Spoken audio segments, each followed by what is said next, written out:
Welcome to the world of math. Hello everyone, namaste. आज भने हामीसँग रहेको छ the reduction of linear equation ax plus by plus c equals to 0 into the normal or perpendicular form यो x cos alpha plus y sin alpha equals to p को फर्ममा कसरी reduce गर्न मिल्छ त भन्ने कुराको डिस्कस गर्ने छौं. सो यसैसँग रिलेटेड एउटा एक्जाम्पल छ, एक्जाम्पल नम्बर 3 भाइ बहिनीहरु, जसमा सोधिएको छ हामीलाई reduce x minus root under 3y minus 6 equals to 0 in perpendicular form and find p and alpha पनि हामीलाई भनिएको छ भाइ बहिनीहरु. सो त्यसको लागि मैले इक्वेसनलाई कपी गर्न चाहे. We have given equation of line is x minus root 3y minus 6 equals to 0. X minus root 3y constant लाई right hand side मा लगाइदिनु होला. Make sure that this constant should be positive because p भनेको perpendicular distance हो, यो cannot be negative, यो कहिले negative हुँदैन. So this time we got positive. यदि तपाईसँग नेगेटिभ आएको थियो भने तपाईले साइनले मल्टिप्लाई गरेर यसको इन्टरचेन्ज गरेर यसलाई के गर्न सक्नुहुन्छ, पोजिटिभ बनाउन सक्नुहुन्छ. सो रिडक्सन को क्रममा यसमा रिडक्सन गर्ने बेलामा चाहिँ हामीले के गर्नु पर्यो त, डिवाइडिङ बोथ साइड्स बाइ हामीले डिवाइड गर्नुपर्ने हुन्छ root under coefficient of x को square plus coefficient of y छ जुन त्यसको स्क्वायर को सम ले के गर्नुपर्ने हुन्छ भाइ बहिनीहरु, डिवाइड गर्नुपर्ने हुन्छ. सबैभन्दा पहिला त सम कति आउँछ हेरौं, जसमा x को कोएफिसिएन्ट 1 छ, सो 1 को स्क्वायर प्लस यदि y को कोएफिसिएन्ट एनी that is minus root 3, so minus root 3 को स्क्वायर गरौँ भने हामीसँग यहाँ आएको छ 1 प्लस रुट 3 को square 3 and this is equals to 4 and which is equals to 2. मतलब कतिले डिवाइड गर्नुपर्ने रहेछ त भाइ बहिनीहरु, 2 ले डिवाइड गर्नुपर्ने रहेछ.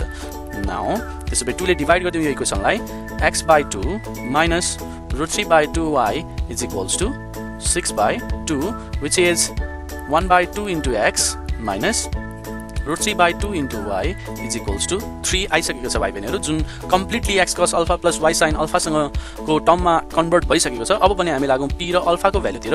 So comparing it with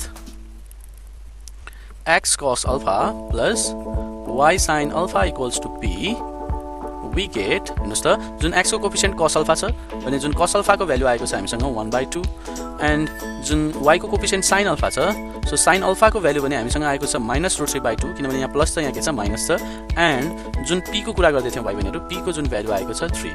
so now for the value of alpha, so alpha को भ्यालु चाहिँ इन्क्लिनेसन टेन्जेन्ट अफ इन्क्लिनेसन भएको कारणले गर्दा हामी tan अल्फा बाट निकाल्छौं. tan अल्फा भनेको के हो त, sin alpha by cos alpha हो, जुन भनेको के हुने भयो, sin अल्फा भनेको minus root 3 by 2 divided by cos alpha भनेको 1 by 2, so 2 2 cancel, this is equals to minus root 3 आयो भाइ बहिनीहरु. So tan alpha is equals to minus root 3. So यसमा पनि हामी थोरै ट्रिगोनोमेट्रीलाई लिंकेज गर्छौं भाइ बहिनीहरु. अब त्यसै कारणले गर्दा तपाईलाई अलिकति अब्स्ट्र्याक्ट लाग्न सक्छ, त्यस्तो नसोच्नु होला. तपाईले ट्रिगोनोमेट्रीमा यो कुराहरु कम्प्लिटली हेर्नु हुने नै छ. सो tan को भ्यालु नेगेटिभ आउँछ भने there are only two possible case. First क्वाड्रन्टमा पोजिटिभ हुन्छ, थर्ड क्वाड्रन्टमा पोजिटिभ हुन्छ. सो कि त tan सेकेन्ड क्वाड्रन्टमा पर्नु पर्यो, कि त tan फोर्थ क्वाड्रन्टमा पर्नु पर्यो. अब साथसाथै साइन को भ्यालु पनि हेरौं. साइन को भ्यालु नेगेटिभ कहाँ हुन्छ त भन्दा साइन को भ्यालु नेगेटिभ कि त थर्ड क्वाड्रन्टमा हुन्छ कि त फोर्थ क्वाड्रन्टमा हुन्छ.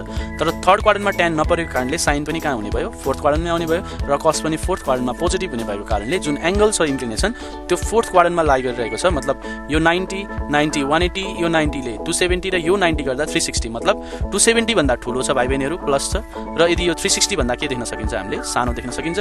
सो यसको जुन इन्क्लिनेसन छ भाइ बहिनीहरु, tan अल्फा भनेको के हुने भयो, tan 360 माइनस कति डिग्री भने रुट 3 हुन्छ 60 भनेको. So therefore alpha is equals to के आयो, 300 डिग्री आयो.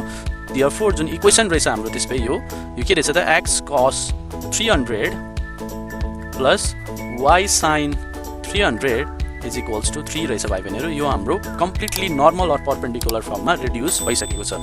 सो यो पार्ट नेसेसरी थिंग्स भयो भाइ बहिनी, तपाईले गर्नै पर्ने हुन्छ. कुनै पनि इक्वेसनलाई यदि नर्मल अर परपेन्डिकुलर फर्ममा रिड्युस गर्न चाहनुहुन्छ भने dividing both side by root under coefficient of x square plus coefficient of y square. त्यसपछि जुन भ्यालु आउँछ हामी त्यो भ्यालुले दिएको इक्वेसनलाई डिवाइड गर्दिन्छौं बोथ साइड, र जुन रिड्युस भएर इक्वेसन आउँछ त्यो कम्प्लिटली नर्मल अर परपेन्डिकुलर फर्ममा आउँछ. त्यसपछि हामीलाई जुन भ्यालु निकाल्नु पर्ने हुन्छ त्यसको लागि हामी x cos अल्फा र y sin alpha equals to p सँग कम्पेयर गर्छौं.